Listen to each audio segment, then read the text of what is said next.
തിരുവനന്തപുരം പാപ്പനംകോട് തൂക്കുവിള അനന്തനാഗരാജ ക്ഷേത്രത്തിലെ കാണിക്കവഞ്ചി കുത്തിത്തുറന്ന് 15,000 രൂപയോളം മോഷ്ടിച്ചു. ഇന്ന് പുലർച്ചെ 3 മണിയോടെയാണ് മോഷണം നടന്നത്.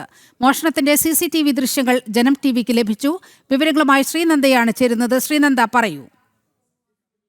ഇന്ന് രാവിലെ 3 മണിയോട് കൂടിയാണ് ഇത്തരത്തിലൊരു സംഭവം നടന്നത്. തിരുവനന്തപുരം പാപ്പനംകോടാണ് കാണിക്കവഞ്ചി കുത്തിത്തുറന്ന് 4 യുവാക്കൾ മോഷണ ശ്രമം നടത്തിയത്. മോഷ്ടിച്ചത് 15,000 രൂപയോളം അവരുടെ പക്കൽ ഉണ്ട് എന്നാണ് നമുക്ക് മനസ്സിലാക്കാൻ കഴിയുന്നത്. മോഷണത്തിന്റെ CCTV ദൃശ്യങ്ങളാണ് പുറത്തു വന്നത്. ഉടൻ തന്നെ പോലീസിന് ഇത് കൈമാറിയെങ്കിലും ഇതുവരെയും പോലീസ് യാതൊരു വിധത്തിലുള്ള നടപടിയും സ്വീകരിച്ചിട്ടില്ല എന്നാണ് മനസ്സിലാക്കുന്നത്. കേസെടുത്ത് അന്വേഷണം ആരംഭിച്ചിട്ടുണ്ട് എന്നുള്ള നിലപാട് മാത്രമാണ് പോലീസിന്റെ ഭാഗത്ത് നിന്ന് വിളിക്കുമ്പോഴൊക്കെ പറയുന്നത്.